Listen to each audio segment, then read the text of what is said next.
Hello, I'm Kelly Barnett from the Newhouse Career Development Center, and I'm here today to talk to you about resume content. So you're going to be designing a resume as a project in this course, and it will be beautiful and well designed, and we also want to make sure that it will be a really functional tool for you. So when you're applying to internships or IA positions or whatever might be next, you'll know that your resume is serving you really well. So let's jump into things.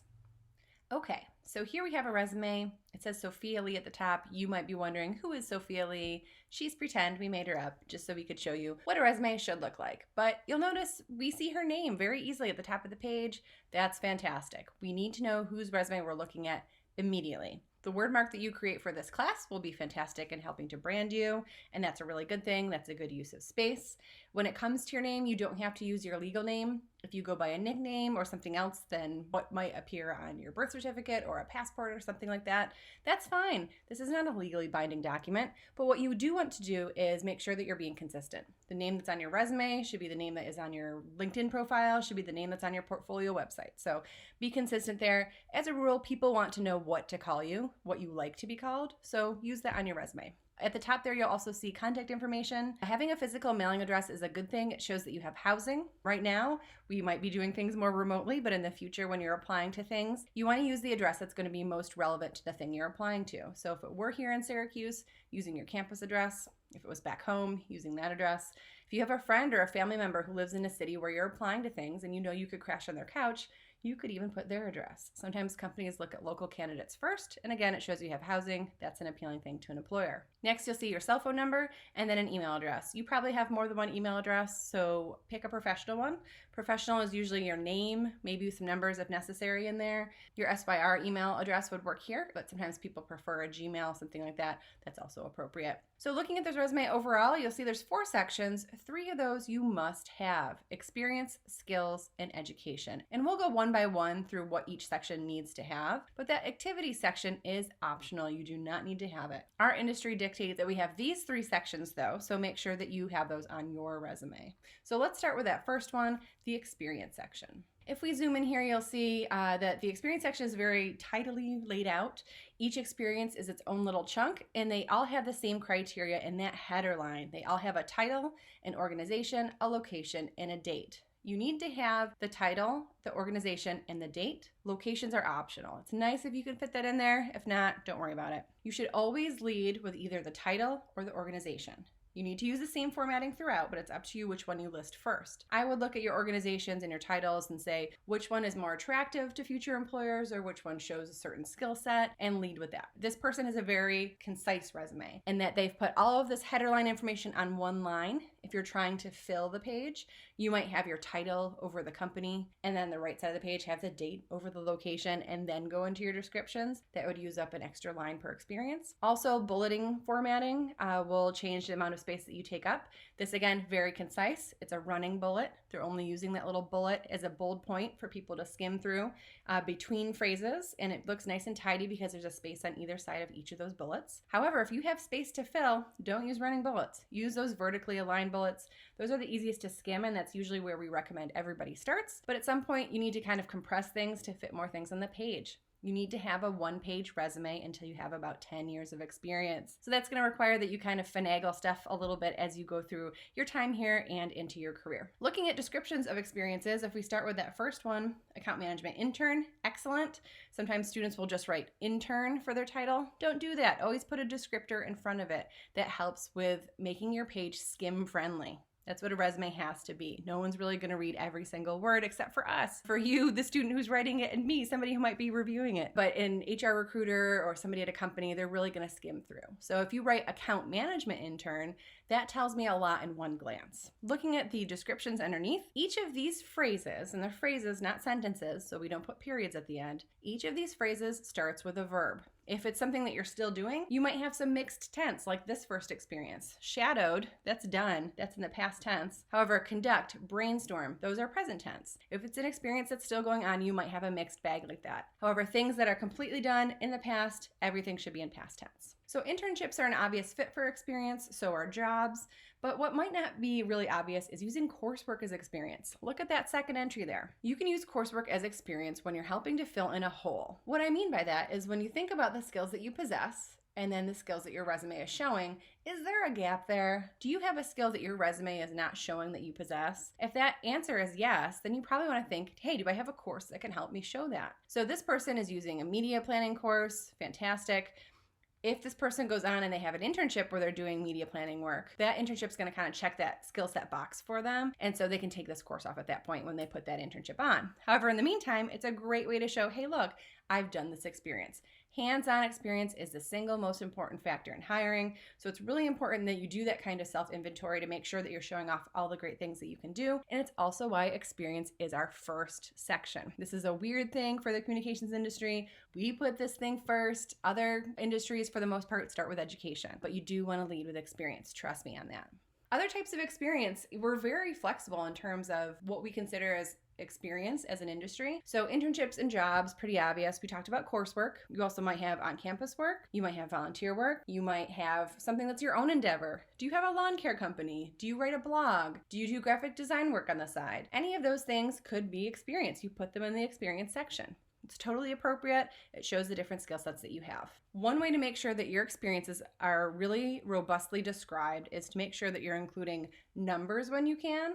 So did you write 2 articles? Did you manage a team of 7? Or results? So did you increase follower count by 20%? And then also frequency. Did you write those 2 articles weekly, monthly, twice a semester? That really makes a big difference. It's really the difference between wrote articles and wrote 2 articles weekly. The latter gives a lot more information about how familiar you are with a type of responsibility, and it just shows that you have a lot of experience doing it. Don't be afraid if you've done a lot of different internships, but maybe you've had a lot of similar responsibilities. It's okay to be a little bit repetitive. It shows that you're really good at that one thing. So don't just leave it off because you feel like you've already said it. You also want to give context to skills in your experience section. We're going to talk about your skills section next. That's really like a quick reference. For example, I might say designed flyers for annual fundraiser. What would be better is if I said designed flyers using Adobe InDesign for annual fundraiser. It's giving context to that Adobe InDesign skill that I'm going to be listing below. It shows that, look, I've actually applied that somewhere. So that's a good thing to do too. Anytime you have an opportunity to cite one of those skills from your skill section, make sure you're doing that within your experience section.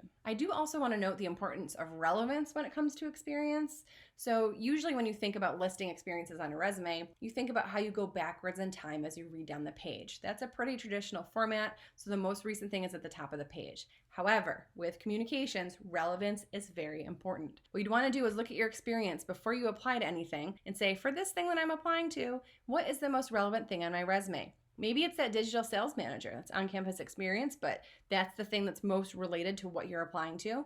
Bump that up to the top of that section. So you'd have the DO experience over XYZ agency over the business course. The DO would lead the pack there because it's the most relevant. Would that take your dates out of chronological order? Yeah, it would, but that's okay. Dates are less important. They're there if we need them. They're over there. But really what's most important is what you did. So if somebody's looking for a candidate, they're skimming this page, they're hit over the head with how great of a candidate you are because they're going to pay the most attention to the things at the top of that experience section.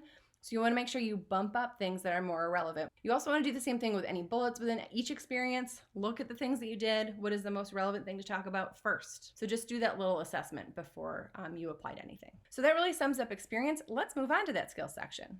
Unlike your experience section where I said, you have to start with a verb and you want to look at your tenses and you want to give me numbers, skills is very straightforward. Basically, you're grouping things by skill, listing them with commas, and that's it. You don't need to say that you're proficient in or familiar with something because by listing it on your resume, that's the assumption. Basically, the way to gauge things is if there's a skill set that you possess and somebody gave you a project centering on that skill set, would you be okay with that? Would you be able to handle that project? If the answer is yes, you have a good working knowledge, you could put that on your resume. So because of this, you're not going to write proficient in, familiar with any of those types of qualifying details. You just group them by type of skill. So for Sophia Lee here, we've got a database bullet, we've got a writing and language bullet, we've got a computer program bullet, and then we've got social media. Looking at all of these, you'll see that I'm not labeling them like databases, languages. Don't need to do that. It's intuitive when you're skimming through the section. You also will notice, though, with language, we are qualifying it. That's kind of the one exception. Are you conversational? Are you fluent? Those are good little indicators to give. And then my last note for skills is, yes, list social media. Don't just write those two words, social media, but list out the specific platforms that you're familiar with. List them all. WordPress, Twitter, YouTube, Snapchat, Instagram, whatever the latest thing is, TikTok, put them all on there. It's a hot skill set. Companies are looking for that. In the future, that might change, but for right now, we would say definitely include those. And similarly, give context to those above in experience if that's relevant. So that's it for your skills section. Let's look at education, the last of the 3 required sections. This one does go backwards in time as you kind of go down. So you're going to have your most recent degree or your degree in progress at the top. And for that master's degree that's listed there, a few things to note. The 5 things listed there, the college, the university, the degree, the program, the date, that's the bare minimum. For any degree that you list, you need to have those things. You can have other things, but before I move on and talk about those for the undergrad, I want to point out the Newhouse name. Everybody's very particular, especially alumni, about how you write the Newhouse name. We do call ourselves the Newhouse School because the school name as a whole, kind of a mouthful. But on an official document like this, make sure you're writing it out. So, little nuances here. S.I. There are 2 periods, but there is no space after the first period. It is smushed together. So SI Newhouse School of Public, don't forget that word. Communications, don't forget that it's plural. Those are the most common mistakes that I see. Make sure you get those right. So we have that master's degree. You'll notice it's not a master's of science, it's a master of science or a master of arts. Different programs with a Newhouse will either have the of science or of arts. No one's ever going to not hire you because you got one over the other, but it is important to get it right just for the sake of details. Below, this person for undergrad has 2 different colleges listed because they had 2 different majors. Great. They also have some extra information like a GPA, Dean's List, scholarships. That's all optional. You'll notice the scholarships there could go under like an honors or an award section, but that's one of those optional sections. You don't have to have it. For the sake of space, it might be just more convenient to list it under education because it's academically based. So education is pretty straightforward as well. Below education, you'll see activities. That is an optional section. And I always kind of throw up a red flag whenever I see an activity section because a lot of times people undersell. If you have something that you're involved in and you would consider it to be an activity, don't just put it under activities. What you want to do is stop and ask yourself, because this industry is very accepting of different ways you can get experience. Is this something that I'm involved in that I can really elaborate on and talk about the things that I've done or created or led or learned? If the answer is yes, you probably want to move that up to your experience section. List it as an experience. If it's something that's more passive, you're involved in a professional organization and people come in and they speak to you and it's really helpful, but you have more of a passive role, that is something I would put in activities, okay? So don't sell yourself short. So of the 3 required sections that you have to have, you want to make sure that you're not combining those. Experience, skills, education all have to stand on their own, but any optional additional stuff that you want to put on there, activities, awards, honors, you could combine those if you need the space on the page. So you could have activities and awards, and you could list Ski Club, and you could list your scholarship. And it would make sense, and it wouldn't confuse anybody because you've labeled it correctly. Okay, so let's say you've finished your resume or you've done your best with this. What can you do to get some feedback? Well, I hope that you try to make these changes because you're just going to get the same feedback if you don't make those changes. So try to incorporate them, make note of any questions that you have. And then what you can do is you can email us at nhcdc@syr.edu and say that, hey, I'd love to get some feedback on my resume. Tell us the questions you have. We'll take a look at that for you. All of us in the CDC take turns with the content that comes in through that inbox for review. And so one of us will review it.